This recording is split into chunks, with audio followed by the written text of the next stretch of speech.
Ce matin, j'aimerais vraiment parler de Ésaïe 53. Comme j'avais dit dimanche passé, nous allons regarder Ésaïe 53. C'est vraiment, ça doit être, je crois, le chapitre préféré de tout enfant de Dieu. Le chapitre préféré de tout chrétien. Et on va voir que tout est inclus dans Ésaïe 53. Tout est là. Tout est comme un paquet, comme un cadeau dans cet Ésaïe 53. On va essayer de découvrir ce que la parole de Dieu nous révèle dans ce passage. Seigneur, merci pour ta parole qui libère. Jésus a dit, vous connaîtrez la vérité et la vérité vous rendra libre. Père, notre prière ce matin est que chacun de nous puisse découvrir cette vérité et que dans chaque domaine et chaque aspect de nos vies, que nous soyons totalement libérés par la connaissance de ta vérité. Béni sois-tu, Seigneur. Nous te louons, nous t'élevons et nous t'exaltons. Au nom de Jésus-Christ, nous prions. Amen. Amen. Amen. Alors, avant d'aller proprement dit dans Ésaïe 53, j'aimerais nous faire voir quelque chose qui s'est passé dans le livre des Actes des Apôtres que Luc nous relate par rapport à un ministre éthiopien qui était allé adorer à Jérusalem. C'est Actes chapitre 8, je vais le lire à partir du verset 26. Il est dit, un ange du Seigneur adressa la parole à Philippe. Lève-toi et va du côté du midi, sur le chemin qui descend de Jérusalem à Gaza, celui qui est désert. Il se leva et partit, et voici un Éthiopien, un eunuque, remarquez bien ce que cet homme décrit, haut fonctionnaire des cadences, reine d'Éthiopie. Et je vous dis que les découvertes archéologiques, historiques, ont prouvé qu'il y avait effectivement une reine Cadence qui vivait en Éthiopie. Ce n'est pas de l'histoire, ce n'est pas quelque chose raconté, c'est du vrai. C'est quelque chose qui est prouvé par les découvertes archéologiques. Et le surintendant de tous ces trésors, donc cet homme était un haut fonctionnaire de Cadence, reine d'Éthiopie, et il était le surintendant de tous ces trésors. Et ce pays Éthiopie était un pays très riche. En fait, ce n'est pas simplement le pays Éthiopie géographique, Éthiopie d'aujourd'hui. Quand la Bible parle d'Éthiopie, c'est beaucoup plus vaste et beaucoup plus grand. C'est tout le sud de l'Égypte, le Soudan, l'Éthiopie, tout y compris. C'était un grand empire ou royaume qui existait à l'époque. Et en fait, dans la Bible, dans l'Ancien Testament, le plus grand armée qui est citée dans la Bible, c'est une armée éthiopienne. Certaines versions disent une armée soudanaise, d'autres disent éthiopienne, parce que tous ces Suds-là, on peut l'appeler soit Soudan ou Éthiopie. Une armée de 1 million de soldats qui est citée dans le livre de Rois. Donc, ce royaume d'Éthiopie ou Soudan était vraiment un grand royaume et il y avait de la richesse. Et cet homme était le surintendant, il est dit ici, de tous les trésors de cette reine. Donc, il n'était pas n'importe qui. Et là, on voit qu'il était un Éthiopien, mais quelqu'un qui avait connu ou bien adoré le Dieu d'Israël. Donc, il était allé à Jérusalem pour adorer Dieu, le Dieu d'Israël, et il retournait dans son char. Il retournait donc en Éthiopie. Et Dieu a dit à Philippe d'aller vers cette route-là. Donc, le surintendant de tout ce trésor était venu à Jérusalem pour adorer. Et il s'en retournait assis sur son char. En lisant le prophète Ésaïe, l'Esprit dit à Philippe, avance et rejoins ce char. Philippe accourut et entendit l'Éthiopien qui lisait le prophète Ésaïe. Il lui dit, comprends-tu ce que tu lis? Il répondit, comment le pourrais-je si quelqu'un ne me guide? et il invita Philippe à monter s'asseoir avec lui. Le passage de l'écriture qu'il lisait était celui-ci. Il a été mené comme une brebis à l'abattoir, et comme un agneau muet devant celui qui le tond, il n'ouvre pas la bouche. Dans son humiliation, son droit a été supprimé, et sa génération qui la raconterait, car sa vie est supprimée de la terre. L'eunuque prit la parole et dit à Philippe, je te prie, de qui le prophète dit-il cela? De lui-même ou de quelqu'un autre? Alors Philippe ouvrit la bouche et commençant par ces textes, lui annonça la bonne nouvelle de Jésus. Je vais juste m'arrêter ici. Alors, ce qu'on voit ici est que donc, un ange dit à Philippe de manière bien précise, va dans cette direction. Il va et il voit un homme sur son chat qui lisait le prophète Ésaïe. Et précisément cet endroit, le chapitre 53, qu'on a dedans. Ce qui est impressionnant est que Philippe, il a dû courir pour attraper un chat. Il devrait être assez fort, assez sportif. Un chat, ça court vite.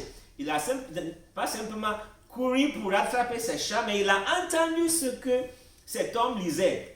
Je vois le dévouement de cet homme-là. Ça veut dire qu'il lisait à haute voix les Écritures.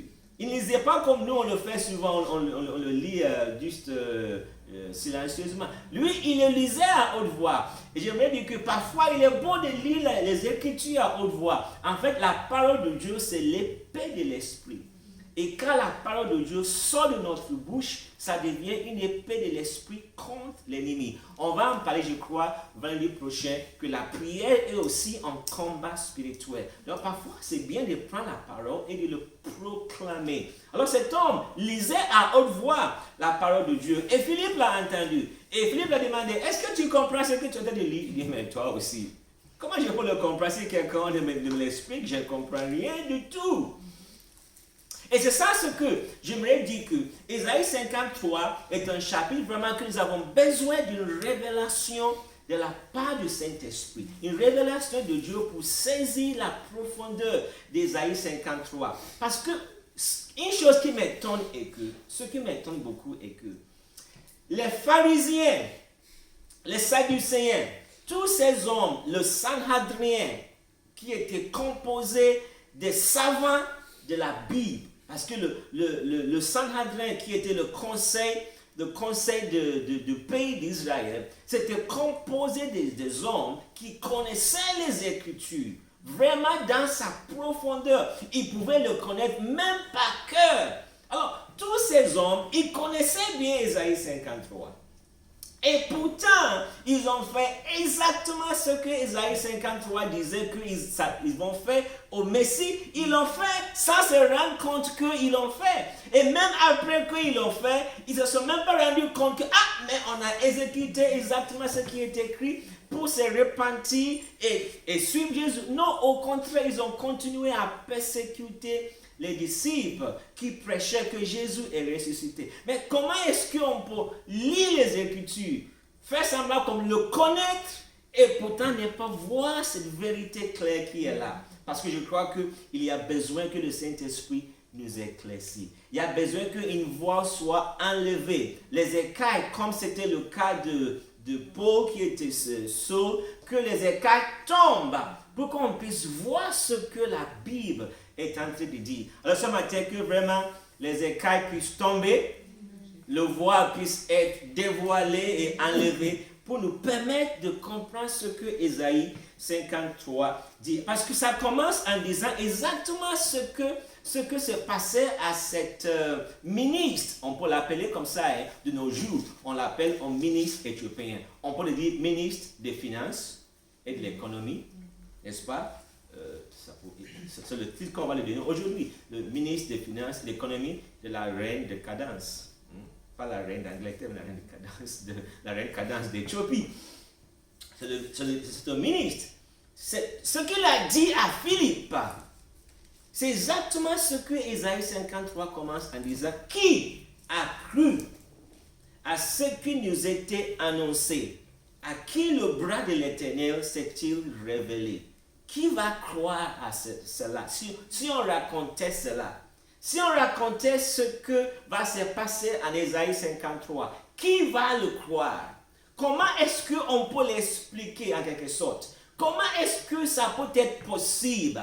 Comment est-ce que je peux comprendre cela? Mais ce n'est pas possible. Pourquoi? Parce que, écoutons ceci. Le peuple d'Israël était sous l'oppression romaine. Et les Écritures disaient que quelqu'un de descendant de David va venir pour rétablir le royaume de David, le royaume d'Israël. Et tout le peuple d'Israël s'attendait à celui-là qui va venir pour vaincre les Romains, pour rétablir le règne d'Israël. C'est ça le Messie qu'ils attendaient. C'est le Messie que le peuple attendait. Alors même les disciples qui ont marché avec Jésus pendant 3 ans et demi, c'était ça leur attente. Actes chapitre 1. Regardons juste Actes chapitre 1. La question qu'ils ont posée à Jésus. Même après la croix, même après la résurrection, c'était ça leur attente. Même les disciples, et ils vont poser à Jésus cette question.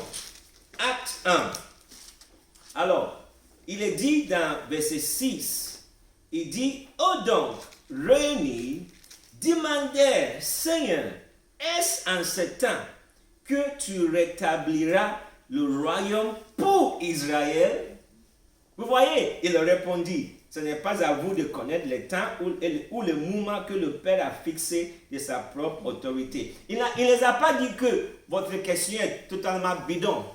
Dieu va le faire. Dieu va établir un jour son royaume. Le royaume de Dieu va venir. Mais leur attente, même après que Jésus est mort et ressuscité, leur attente toujours était que c'est quand donc ce royaume qu'on attend là. On t'a suivi pendant 3 ans et demi. On pensait que tu allais établir le royaume d'Israël. C'est quand alors maintenant tu es mort. On était déçus. Mais tu es ressuscité. Donc c'est quand est-ce que tu vas le rétablir?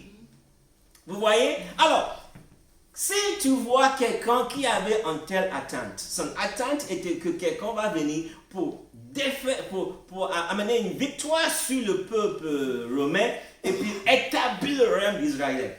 Et puis, cet même homme allait être crucifié par le même Romain, comme un criminel.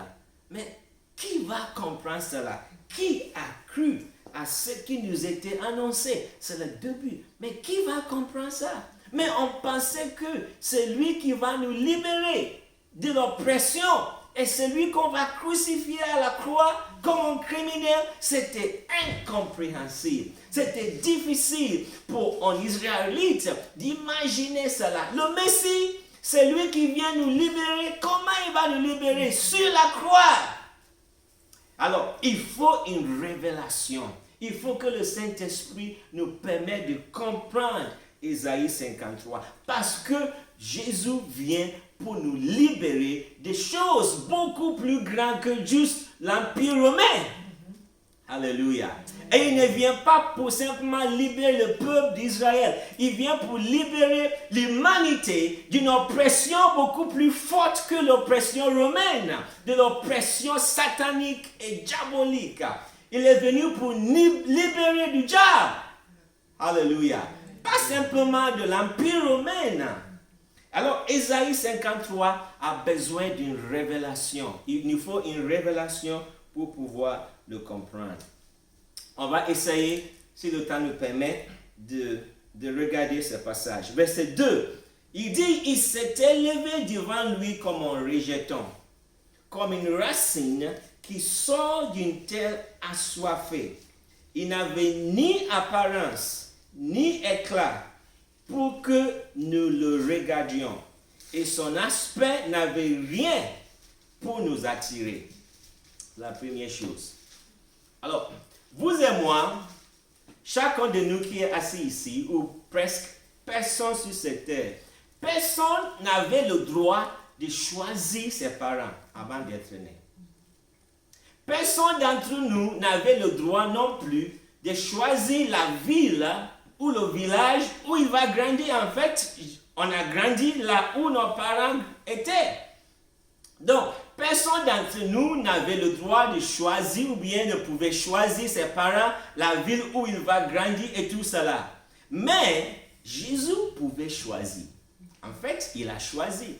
Avant de venir sur cette terre, il a bien choisi où, de quels parents il sera né, de quelle famille il sera né. C'est lui qui a choisi là où il va grandir. C'est lui qui a choisi quel métier il va pratiquer. Même avant qu'il ne vienne sur cette terre. Et en fait, il dit comme une racine qui sort d'une terre assoiffée, ou d'autres versions, terre desséchée.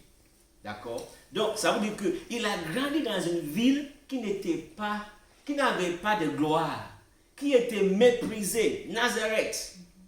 Vous vous rappelez, quand Philippe est allé, pas le même Philippe de Actes 8, mais Philippe qui était apôtre, parce que Philippe de Actes 8, c'était en Jacques.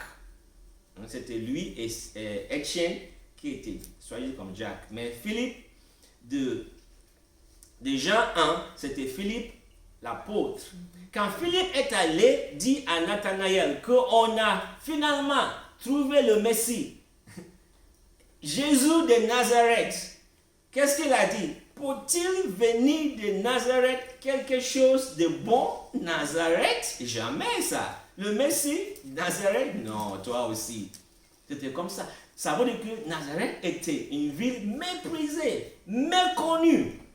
Mais c'est là que Jésus lui-même a choisi qu'il va grandir de là-bas. Il va grandir d'une ville qui était complètement méprisée et méconnue. En plus, c'est lui qui a choisi sa propre famille. Dans quelle famille il va grandir. Si, moi, avant que je ne naisse, Dieu me dit, Charles, choisis quelle famille tu vas naître, tu vas grandir.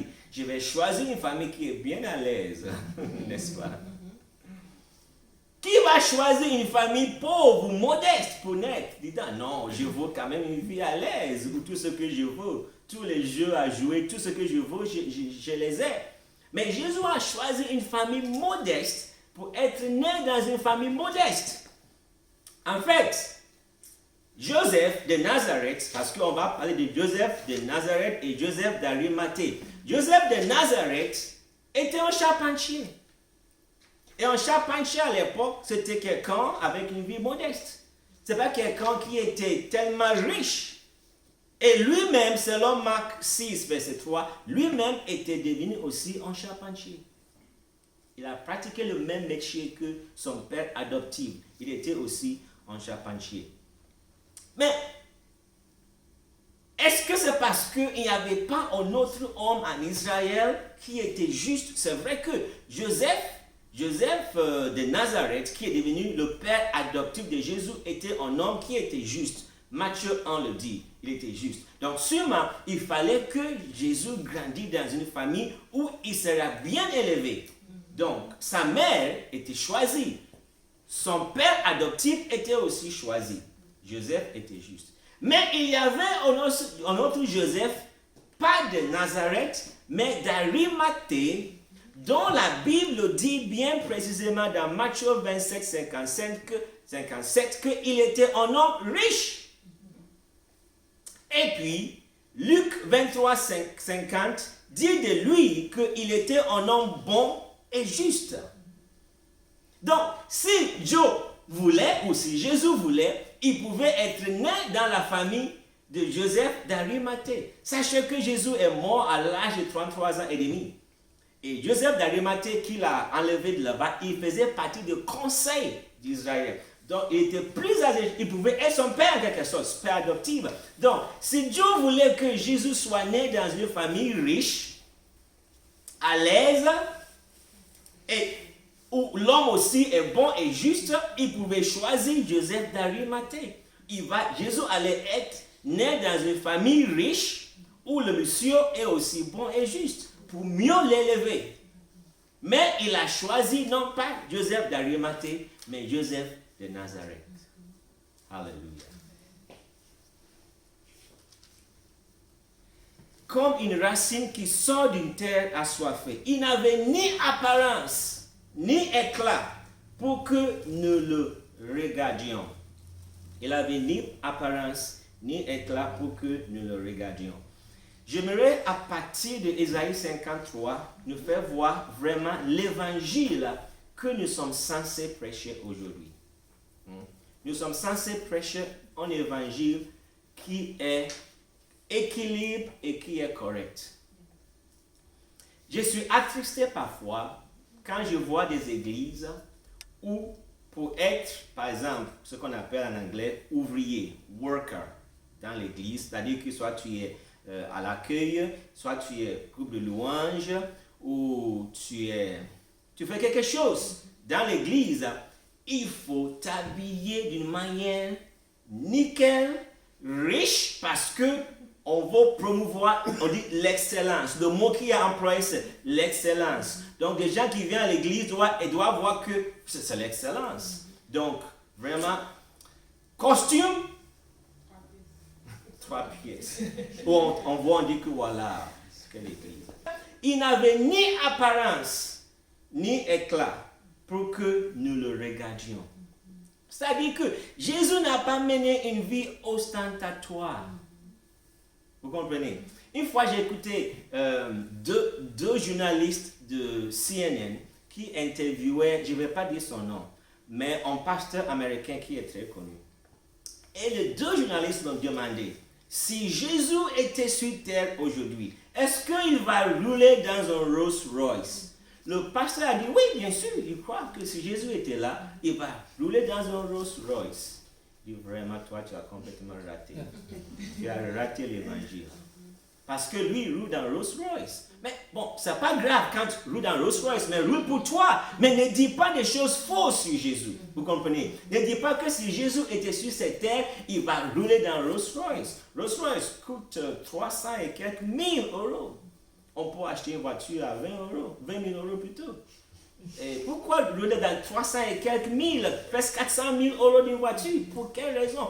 Parce que Jésus, si on voit Jésus, Jésus s'occupait de pauvres. Comment on le sait? Le dernier jour, quand il était à table avec les disciples, avant qu'il soit arrêté et mis à la croix, quand Judas est sorti pour aller le trahir, Jean dit dans l'évangile que les gens croyaient qu'il allait soit il allait acheter des vivres ou bien donner quelque chose aux pauvres. Et sachez que c'était le dîner, il soupait, c'était pas à midi. Donc ça veut dire que Jésus avait l'habitude de donner aux pauvres au point que les autres disciples pouvaient penser que même dans la nuit, Judas était capable de sortir donner aux pauvres parce que Jésus lui a dit va donner aux pauvres. Donc la collecte ou l'offrande que les gens donnaient à Jésus, il l'a utilisé aussi pour donner aux pauvres. Comment on peut dire de Jésus que s'il vivait aujourd'hui, il allait rouler dans Rolls Royce? C'est une fausse évangile. Je vais parler un peu de la prospérité vers le verset 10. Je ne vais pas m'arrêter trop sur ça maintenant. Mais en fait, ce qui est faux de l'évangile de prospérité, c'est ceci. Quand on dit chaque chrétien doit être riche, c'est ça qui est faux. Si on dit il faut être riche parce que tu es chrétien, là c'est faux. Parce que ici on voit que oui, Joseph d'Arimathée était riche. Et c'est lui qui a enterré Jésus. Parce qu'il avait les moyens. Donc oui, Dieu va permettre que certains parmi nous soient riches. Pour des objectifs bien précis. Mais si on dit que si tu es chrétien, il faut être riche. Ou si tu n'es pas riche, il y a un problème. Donc il y a un manque de foi. Là, l'évangile, là, est un faux évangile. Vous comprenez? C'est ça en fait, c'est ça ce qu'on dit que l'évangile de la prospérité n'est pas correct parce que il n'est pas équilibré. Il ne met pas l'accent là où la Bible met l'accent. Dieu va appeler et bénir certaines personnes parmi nous pour être riches, pour accomplir sa volonté. D'autres vont vivre une vie modeste pour accomplir la volonté de Dieu. Je ne suis pas en train de faire l'éloge de la pauvreté. Je ne pense pas que Dieu nous appelle à être pauvres. Mais je ne pense pas aussi que Dieu veut que chaque chrétien soit riche parce que nous sommes chrétiens nécessairement. En fait, on va le voir quand on arrive au verset 10, et qu'il est question de faire la volonté de Dieu. Alléluia. Il est question de découvrir la volonté de Dieu pour ma vie. Si Dieu m'appelle à être riche et bénir son royaume, mais gloire à Dieu, je vais accomplir sa volonté. Mais si Dieu m'appelle à aller dans un village et rester là pour évangéliser des gens, je ne vais pas dire non, moi je veux être riche, moi. Dieu, mais pourquoi? Moi, non, jamais. Je veux être riche, moi. C'est une question de découvrir la volonté de Dieu pour ma vie et accomplir cette volonté de Dieu. Jésus n'avait ni apparence ni éclat pour que nous le regardions. Et son aspect n'avait rien pour nous attirer. Samuel le prophète, il a appris d'une manière très dure. Vous vous rappelez, quand il est allé chez David pour moindre le prochain roi d'Israël, dès qu'il a vu Eliab, le grand frère de David, il dit voilà, lui là c'est le prochain roi. Parce que je peux imaginer que Eliab était un basketteur d'aujourd'hui. Grand détail, bien battu, costaud. Donc dès qu'il a vu Eliab, qui d'autre? Qui d'autre? Eliab. Et puis la voix de Dieu a retenti. Vous savez ce que Dieu lui a dit? Lisons ça dans 1 Samuel. 1 Samuel 16, versets 6 à 7. 1 Samuel 16, 6 à 7. Il est dit, lorsqu'ils arrivaient, il s'est dit, en voyant Eliab, certainement, le Messie de l'Éternel est ici devant lui. Mais l'Éternel dit à Samuel, ne prends pas garde à son apparence et à sa haute taille. Bien précis, à sa haute taille. L'apparence et haute taille. C'est quelqu'un qui était vraiment peut-être bien costume bien habillé, à sa haute taille. Car je l'ai rejeté. Il ne s'agit pas de ce que l'homme considère. L'homme regarde à ce qui frappe les yeux, mais l'Éternel regarde au cœur. L'homme considère ce qui frappe les yeux. Oh là là! Je suis en train de prêcher là, et puis quelqu'un arrive avec une poche. Voilà, on va le viser. Il a une poche. Vous voyez, là c'est l'homme. Il regarde à ce qui frappe les yeux. Ou bien, voilà, il a une Mercedes. On va l'établir Jacques, ancien. Et malheureusement, c'est le cas dans les églises. Les gens sont faits Jacques, ou anciens, ou une responsabilité à cause de leur statut dans la société. Or que Dieu ne regarde pas l'apparence. Dieu regarde le cœur. Alléluia. Il n'avait ni apparence, ni éclat pour que nous le regardions. Et son aspect n'avait rien pour nous attirer. Verset 3. Méprisé et abandonné des hommes, homme de douleur et habitué à la souffrance, semblable à celui devant qui l'on se voit la face. Il était méprisé, nous ne l'avons pas considéré. Certes, ce sont nos souffrances qu'il a portées, c'est de nos douleurs qu'il s'est chargé, et nous l'avons considéré comme atteint d'une plaie, comme frappé par Dieu et humilié. Moi je crois sincèrement que ces deux passages, et puis la suite, est là pour apporter toutes sortes de guérisons à tout homme qui vient à Jésus. Parce que, méprisé et abandonné des hommes, hommes de douleur, nous traversons la vie avec beaucoup de douleur, mépris, racisme, rejet, abandonné. Parfois, il y a des gens, c'est leurs propres parents qui les ont abandonnés. Les propres frères qui méprisent, qui rejettent. Les hommes et les femmes, si nous pouvons écouter chaque homme qui est sur cette terre, on va découvrir qu'il y en a qui ont traversé des choses difficiles, des choses dures. Et il est dit de Jésus qu'il est habitué à la souffrance. Il avait tellement souffert qu'il était habitué à la souffrance.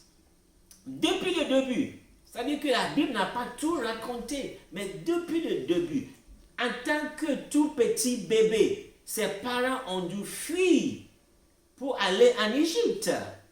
Tout petit bébé. Imagine, à l'époque, ce n'était pas comme aujourd'hui, où on peut fuir en voiture autrement. Il devait fuir soit en marchant ou bien sous l'âne.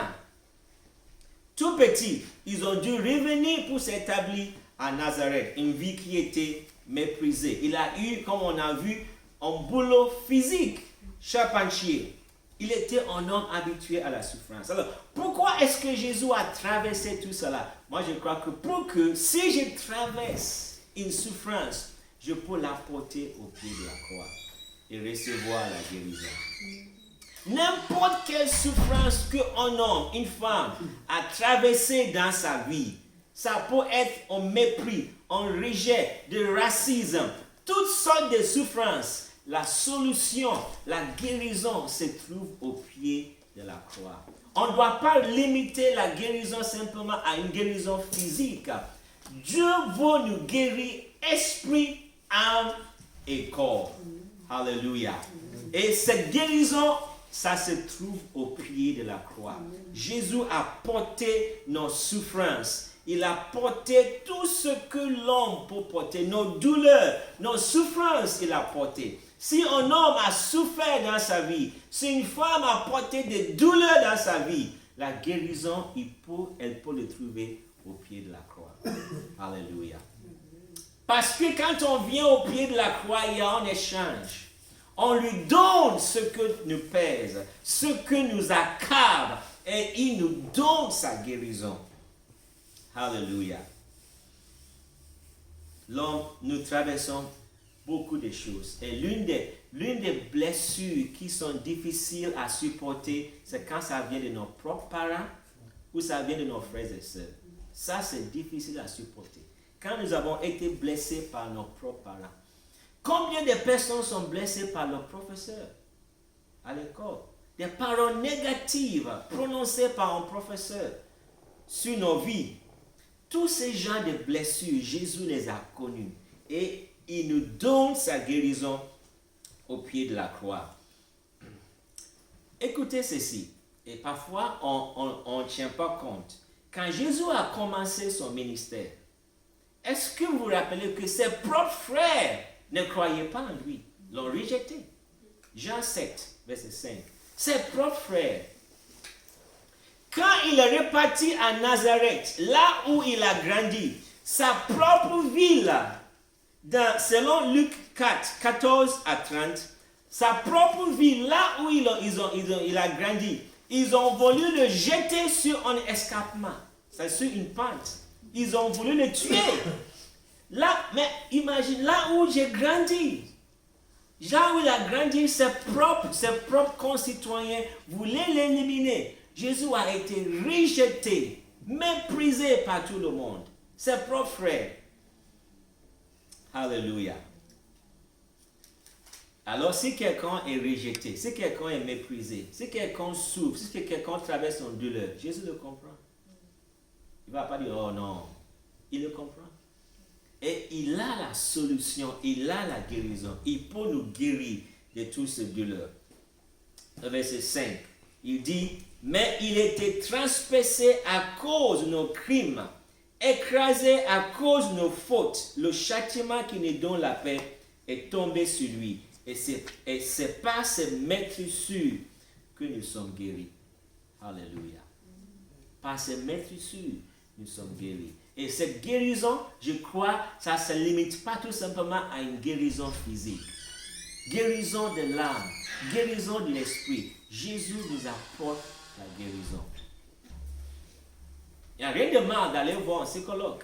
Mais un psychologue est très limité. Et franchement, ils n'ont pas de solution pour guérir. Il peut écouter. Il peut te laisser déverser. Mais la vraie guérison, une guérison qui perdure sur les années et sur le temps, on le trouve au pied de la croix. Alléluia. On le trouve en Jésus. Douleur de l'âme, douleur du cœur. Jésus a la solution. Il nous guérit. Par ses maîtrissures, nous avons été guéris. Parce que l'homme n'est pas que le physique. La science pense que l'homme n'est que le physique. Mais la Bible montre que l'homme n'est pas le fils, l'homme n'est pas que le matériel. L'homme est esprit, âme et corps. Et quand l'âme de quelqu'un est blessée, il n'y a pas de médicaments scientifiques, il n'y a pas de médicaments qui peuvent guérir son âme. Aucun médicament ne peut guérir l'âme de quelqu'un qui est blessé. Alléluia. Mais au pied de la croix, on peut trouver la guérison. Pour un âme qui est blessé, pour un âme qui est meurtri, il peut trouver une guérison au pied de la croix. Parce que Jésus, il a porté nos souffrances. Il a porté nos douleurs. Et quand on lui apporte au pied de la croix nos douleurs, nos souffrances, il dit, voilà Jésus, voilà ce que j'ai subi. Voilà ce qu'on m'a fait. Mais je pardonne. Comme toi, tu as pardonné à la croix, moi aussi je pardonne. Je libère. Guéris-moi. Et la guérison vient.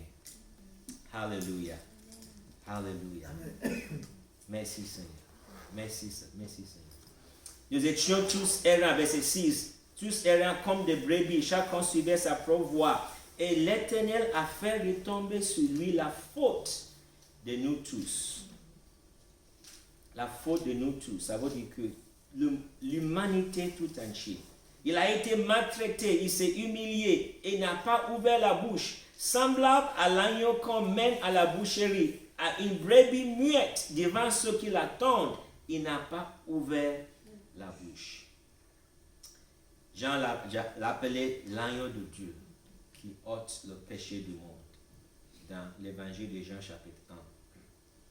Il a été emporté par la violence et le jugement dans sa génération qui s'est soucié de ce qu'il était retranché de la terre des vivants à cause des crimes de mon peuple, de la plaie qui les avait atteints. On a mis sa tombe parmi les méchants, son sépulcre avec le riche, quoiqu'il n'ait pas commis de violence et qu'il n'ait pas eu de fraude dans sa bouche. Alléluia. Même pas de fraude dans la bouche de Jésus. Verset 10. On va s'attarder un peu ici avant de conclure. Il a plu à l'Éternel de le briser par la souffrance. Comment?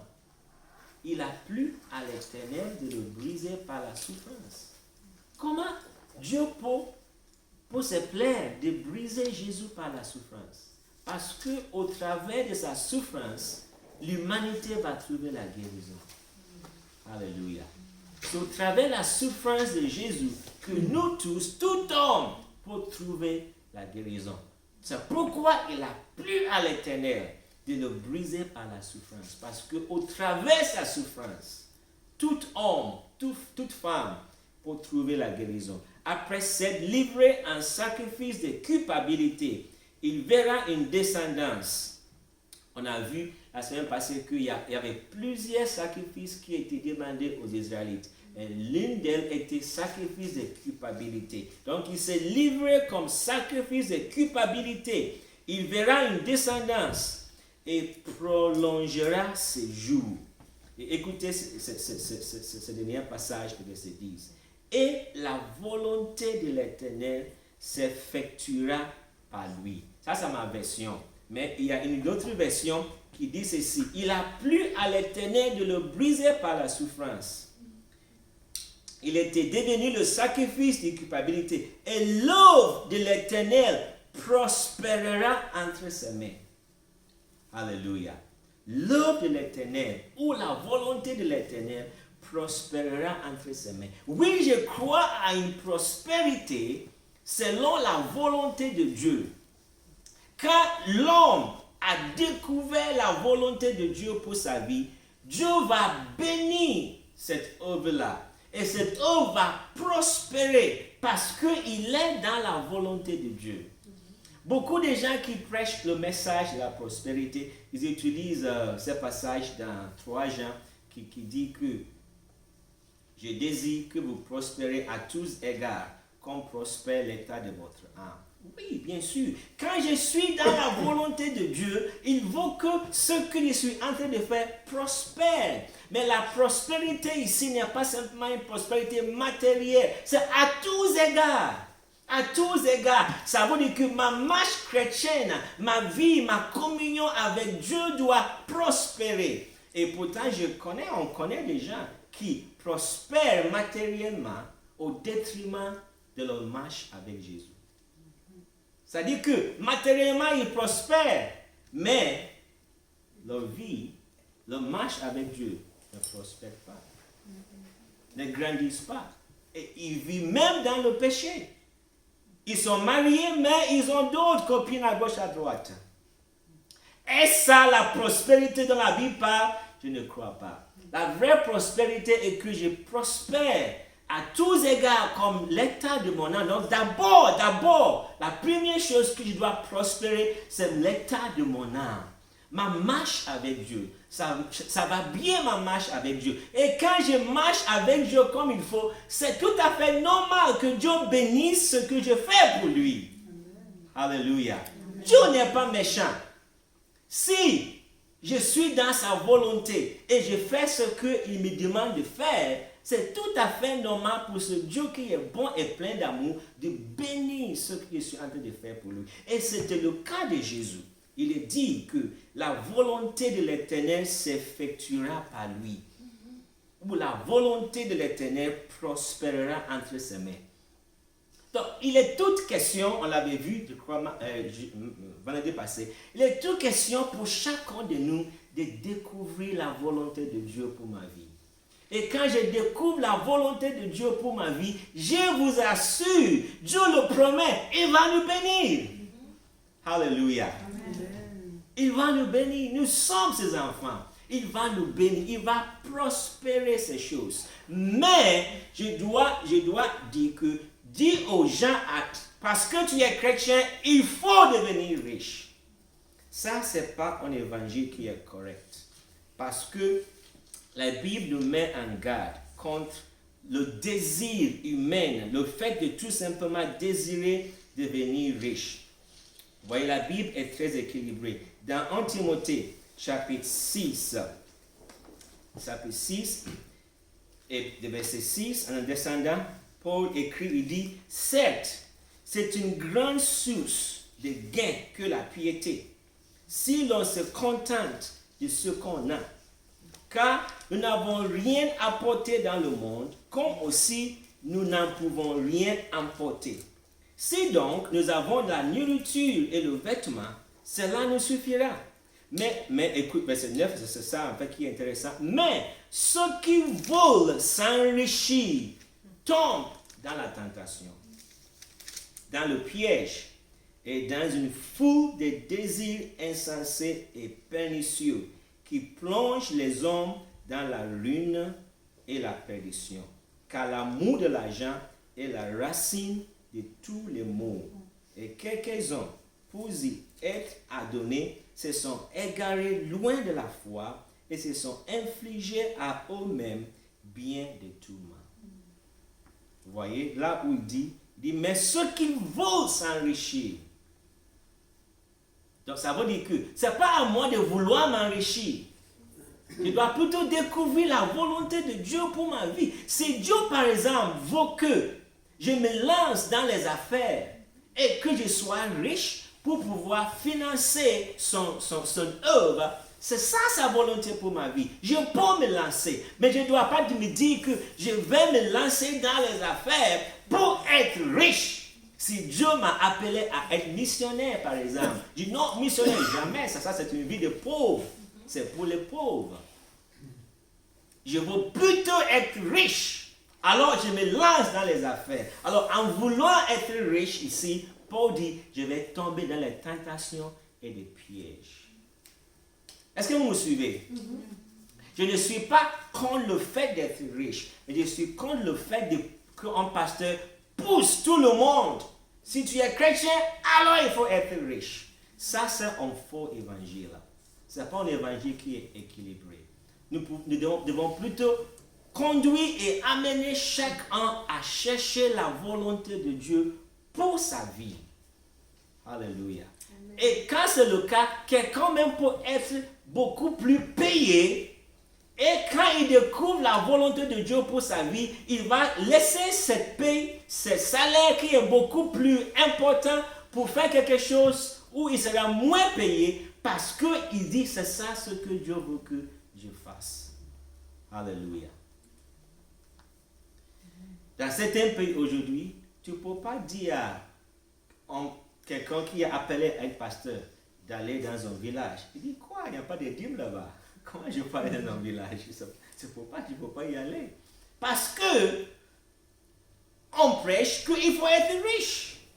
Tu es pasteur, il faut être riche. Il faut t'habiller en costume Versace.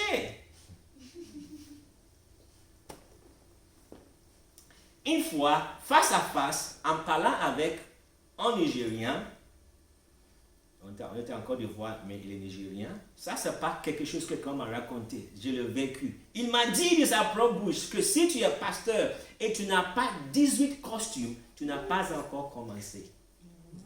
Il m'a dit ça. Je ne pouvais rien répondre. Qu'est-ce que je vais dire encore? Qu'est-ce que je vais dire à un tel homme? Il est complètement à côté de la plaque. Je ne peux même pas l'aider à revenir. Je le laisse tranquille. Qu'est-ce que je vais lui dire? Là, il est tombé de l'autre côté complètement de la plaque. Essaye de le ramener, ça sera une perte de temps. Et ça, c'est l'évangile que certains milieux prêchent. Ce n'est pas l'évangile de la Bible. C'est un évangile que les hommes ont inventé. Malheureusement, un tel évangile, très souvent, ça enrichit l'homme de Dieu et appauvrit l'Église. C'est l'homme de Dieu qui est très riche. Il y en a qui roulent dans des avions, des jets privés, et puis les membres de l'Église sont appauvris. Qu'est-ce qu'on est en train de dire? C'est tout simplement, découvrons la volonté de Dieu pour nos vies. Quand nous découvrons la volonté de Dieu pour nos vies, Dieu va bénir l'œuvre de notre main. Ce que nous faisons avec notre main, il va le bénir, il va le prospérer, parce que c'est sa volonté pour notre vie. Alléluia. Terminons ce passage. Après les tourments de son âme, il rassasiera ses regards. Par la connaissance qu'ils auront de lui, mon serviteur juste justifiera beaucoup d'hommes et se chargera de leurs fautes. C'est pourquoi je lui donnerai beaucoup d'hommes en partage. Il partagera le butin avec les puissants, parce qu'il s'est livré lui-même à la mort et qu'il a été compté parmi les coupables, parce qu'il a porté le péché de beaucoup et qu'il a intercédé pour les coupables. Alléluia. Peut-être que cette semaine, Ésaïe 53, si quelqu'un peut commencer à le mémoriser, ça serait bien. Mémoriser ce passage. Et pour le méditer, ça fait du bien. Ça fait du bien. Alléluia. Ça guérit, ça libère, ça délivre. Ça nous permet d'entrer dans la volonté de Dieu pour nos vies. Et ce qui est certain, que quand un homme est là où Dieu le veut, Dieu va le bénir. Alléluia. Quand l'homme trouve la place de Dieu pour sa vie, Dieu va le bénir. Je me souviens très bien, c'était dans les années peut-être 90 ou 91, en tout cas début 90, où j'étais couché par terre dans la chambre de ma mère. Je vivais avec ma mère encore. Et je disais à Dieu, mes mains sont tes mains, mes pieds sont tes pieds, mes yeux sont tes yeux, ma bouche c'est pour toi. Tout, là où tu veux que j'aille, tout simplement, montre-moi, je vais aller. Alléluia. Quelqu'un peut l'appeler consécration, donne-lui un nom, mais tout simplement, je voulais faire la volonté de Dieu. Je voulais faire ce que Dieu veut que je fasse pour lui. Mes pieds sont pour lui. Lève-toi, va au chemin de Jérusalem vers Gaza, comme Philippe. D'accord. Il a obéi. Il n'a pas dit, mais Dieu, mais là-bas c'est le désert. Il n'y a pas de l'eau à boire. C'est sec. Il n'y a pas de luxe. Il a obéi. Et comment on sait qu'il est parti à pied? Parce qu'il dit que la Bible dit en Acte 8 qu'il courait. Il a rattrapé le chat en courant. On peut imaginer que quand il est arrivé au et puis il entend l'Éthiopien en train de lire. Ce n'est pas une vie de luxe, mais Philippe était prêt à faire la volonté de Dieu. Et qu'est-ce qu'on voit plus tard en Actes? Philippe était installé en Césarée Il était un évangéliste à Césarée, établi. Alléluia. Et ces 4 filles étaient toutes des prophétesses, la Bible dit. Voilà une vie que Dieu avait bénie parce que Philippe s'était engagé à faire la volonté de Dieu pour sa vie. Alléluia. Est-ce que on va prier comme Philippe ce matin pour que sa volonté dans nos vies s'accomplisse? Et on sait que Dieu va bénir, Dieu va faire prospérer sa volonté dans nos mains. Prions ensemble. Alléluia. Merci Jésus.